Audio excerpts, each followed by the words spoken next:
Today we're gonna make this loading bar inspired by Iman Gadzhi.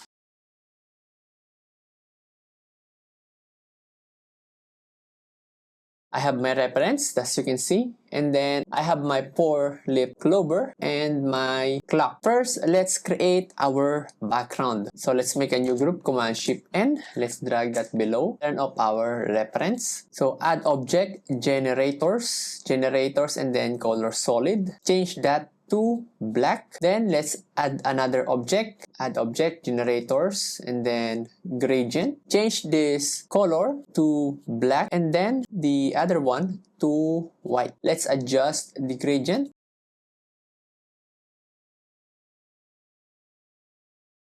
Then this gradient, let's rename it as mask. Here on our color solid, let's add an image mask, Command-Shift-M. Drag the mask inside the source well. Change the source channel from alpha to luminance. Then click invert. You can adjust the area of transparency using this one.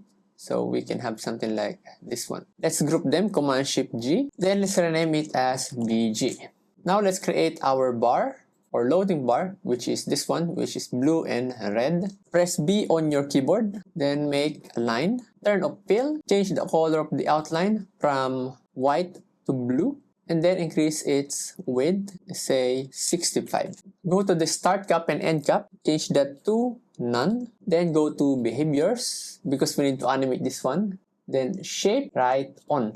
Then around 115 or let's say 125, let's trim our right on. Then here on the right on behavior, change the speed from constant to custom. Then here on the last keyframe, change that to 50%. Go to the keyframe editor. Then let's adjust the handles. So if your keyframes are not like this, you can right click and then interpolation bezier. So let's adjust this one.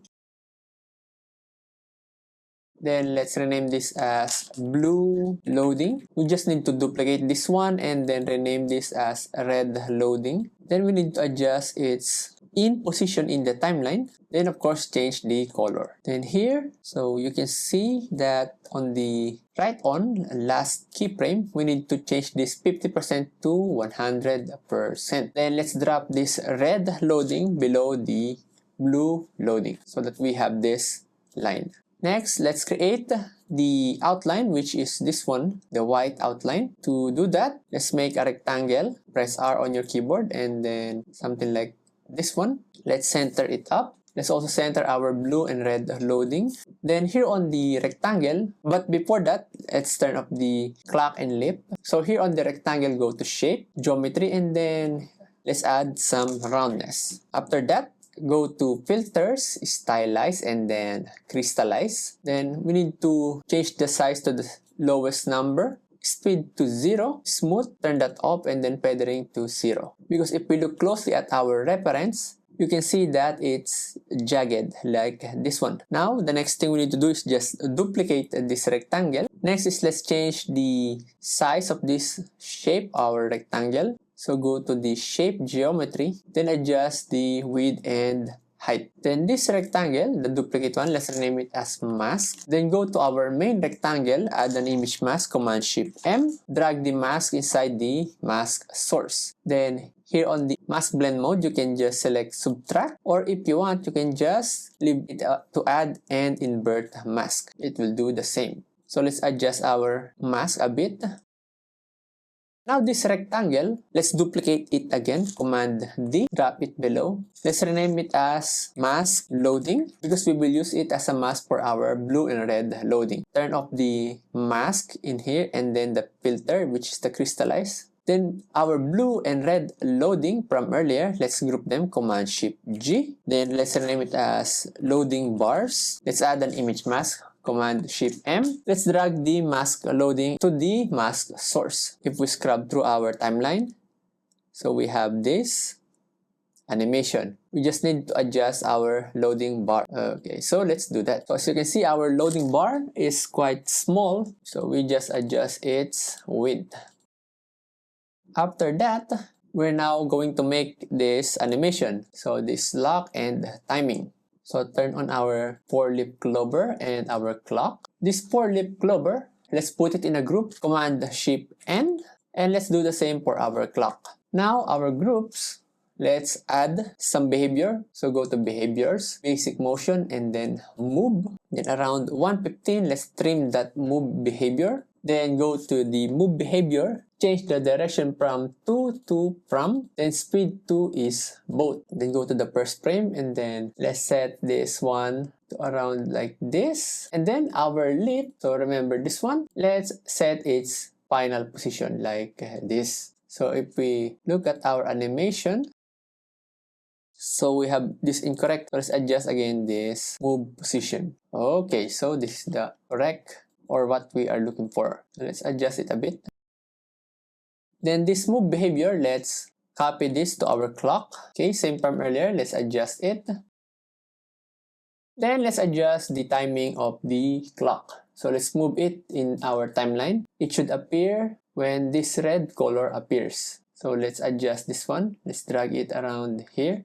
Now let's group, or let's create a new group, Command Shift N. Let's put these two icons inside. Then let's add some image mask. So Option R, then put it in like this. And if we look at our preview, we have this one. So let's add some feather a bit. Then let's adjust the size because it's too big. Then one more thing is we need to add this text. So before that, let's adjust our icons. So let's rename this group first icons and adjust its position. Then let's add some text. Press T on your keyboard. Then inside the group, the leap group, let's add some text.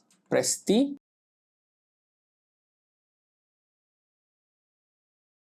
Then let's just duplicate this and put it inside the other group for the clock. Then Option, then click.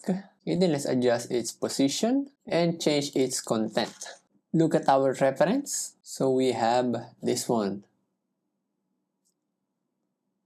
So to finalize this, let's group this loading bar. So Command Shift N, then put all the loading bar or all of these contents inside that group. Let's rename that group as loading bar final. Then go to behaviors, basic motion, and then move. Let's trim it around 1 second. Then same as earlier, change the direction. Then set the initial state. So something like this. Then change the speed.